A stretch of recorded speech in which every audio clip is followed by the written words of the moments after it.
The combination of the Bible and the Bhagavad Gita today answers the whole question, and it's important that we see them both together. This fabulous passage from the Bible where it tells us, pray believing and even mountains will move. And then the example we have of how Yogananda could galvanize those boys with such a clear, focused sense of God's presence that they could do something dangerous safely, and that he felt the confidence to be able to take them into that dangerous situation again and again, and they would always succeed, in contrast to when someone else tried it, but without that same galvanizing power. Now, what we're working with here is the practice of yoga, as opposed to just the practice of, oh, this is what I think is true, and so therefore I'm just going to try to make it true. Last week or a couple of weeks ago, we were talking about the power of yoga, meaning that we understand who and what we are, and we work with that reality. Now, who and what we are is connected to a much greater power than just the power of our own minds. The difficulty that happens so often when people pray, and so you pray, just like the story is often told of the man who, there was a mountain outside his window, and it blocked his view. And so he said to the mountain, "Be ye gone, mountain." And then he went to bed with full confidence, and he woke up. And when he saw it, he said, "I knew you'd still be there." You know, that part of him knew that this was just a random idea, and that he thought he would just try it out. And when it wasn't proved, he was proved right and wrong all at the same time. What we're talking about, and what the Gita verse tells us, is that we must unite our consciousness with a greater reality. And even though the heart, restless and fickle, meaning we start with this one objective and this is what we really want, but then these other, and the words in the Gita are, no matter how alluring the distractions may be, we need to pull it back to this one-pointed reality. And those alluring distractions are all the different things that the more limited self feeds us and says, oh yes, this is the goal, this is what I want, but maybe this would also be nice. Maybe I really can't do it. Maybe it's really too much for me to make it. Maybe the mountain is still really going to be there.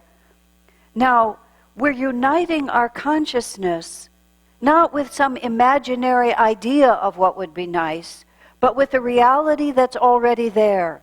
And a couple of weeks ago when we talked about this, we emphasized that really strongly. This is not just imagination, and this is not just taking my desires and trying to impose them on the world. We can believe that that's a possibility, but what we're really looking for is for that real deep experience of reality greater than ourselves. Years ago when we had the earthquake here in 1989, now it was 20 years ago, but it was a big event when it happened. And I was working at that time. I had a very brief career working in local corporations. And one of the local companies that I was working for, somebody in their company, the wife of one of their employees, was crushed when the Bay Bridge went down. And it sent this wave of fear through the whole company because, you know, people who make things happen in the world like to think that they're in charge of this world. And having a bridge collapse because the earth has shaken and somebody was crushed, sort of has a really bad effect on that idea that I am omnipotent. I myself in that earthquake had a very interesting experience being inside and feeling the building shake, and it being obvious to me that there was no such thing as an earthquake-proof building, that it was really just a question of how strong and how long the earth decided to shake before everything fell to pieces. So I ran outside with this subconscious idea in my mind that all I had to do was get out of the building. So I ran outside, and of course the earth itself was shaking. And there's just this moment where you kind of go in a circle, and you think, where can I go? And the realization that your whole planet is betraying you in this moment was very sobering. And I don't think that I responded really well. I don't think my mind didn't immediately just go right to the center. I wish I could say that it had, but it didn't. I hope next time it does, but that time it didn't. But there was just this sudden thought that there are things in this universe that are beyond the control of our own desires. And so when I went to was going to that company, this woman called me and said, "Can you come and make people, do something about all this anxiety?" I said, well, I'm forbidden to talk about God when I go there, and this one seems a little tricky to me to do without God. She said, well, why don't you just tell people to believe in themselves? I thought, well, self-confidence isn't a bad thing, but honey, do you think they can make the earthquake stop? You know? It's like it's nice to say, I will believe in this, but if what we believe in is not true, there's just going to come a point when we hit the edge of that. And that's the point at which people begin to think more seriously about realities other than just their own mind. And no one comes into this room unless that thought has crossed your mind, and certainly no one comes twice unless that thought has crossed your mind. Because once you come in here, you have to be thinking about the fact that yes, by my own will, by my own creativity, by my own force, I can make a great deal happen in this world, but I reach the end point where I have to understand that there is a greater reality. In our Festival of Light, we celebrate. Let us celebrate together our own greater reality. And it is in attunement with that.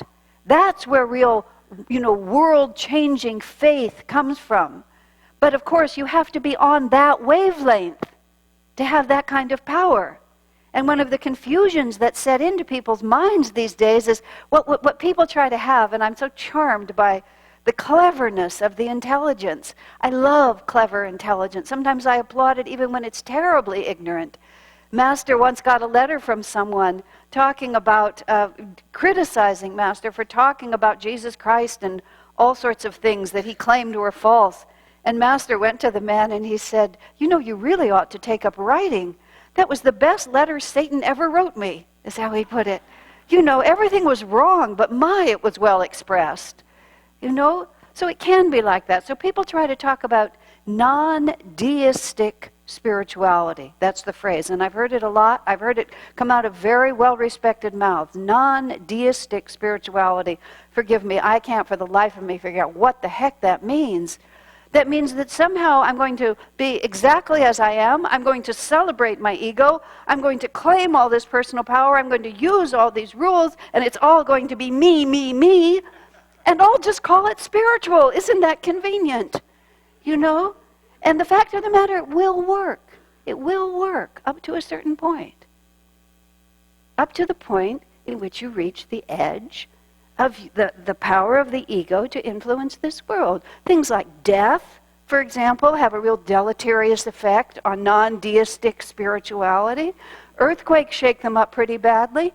This recession, or dare I say depression, war, those things get kind of tricky when you're the only one in charge. In fact, they frighten the life out of us because we know it. We know that there's a limit to our personal power. We know that we have to engage ourselves with something greater. So it all comes down to an inner relationship within us with that reality. In the 7 points that Swami Kriyananda wrote when he went to India in 2003, it's called The Way of Ananda Sangha.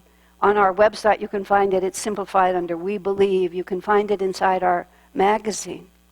And it says, we believe that the entire universe is made of Satchidananda. Satchidananda being ever-existing, ever-conscious, ever-new bliss. And that the only purpose of our lives is to attune ourselves with that. We don't have to work hard to become it. We don't have to master anything. We don't need any degrees from universities or anything. We simply have to, even though the heart is restless and fickle, we have to pull it back again and again to that one reality. Just this morning I was listening to a talk that Swami Kriyananda gave in Los Angeles a couple of months ago. And he was talking about bliss being the goal of life, bliss being our own nature. And when there was an opportunity to ask a question, somebody raised their hand and said, what is bliss? He gave a beautiful answer I'd never heard him give before. He said, bliss is absolute happiness just because of who and what we are. Unconditioned by circumstances, unconditioned by failure or success, absolute happiness just because of who and what we are. because this entire universe is made of ever-existing, ever-conscious, ever-new bliss. We are a part of that reality, uniting ourselves with reality. The obvious question that comes next is, how do we do that? Well, the Bhagavad Gita hints at it, and we can spend the rest of our lives learning. But the great value, you see, of this deistic spiritual path is that every step of the way increases our experience of that which we will ultimately have. You know, it's not like we're at the bottom of the valley and then the top of the mountain. Every step we take, we become more expansive in our experience. And even though our happiness may not be absolute, we gain faith in this reality because we experience it and because we know ourselves to be just who we are, ever existing, ever new, ever conscious bliss.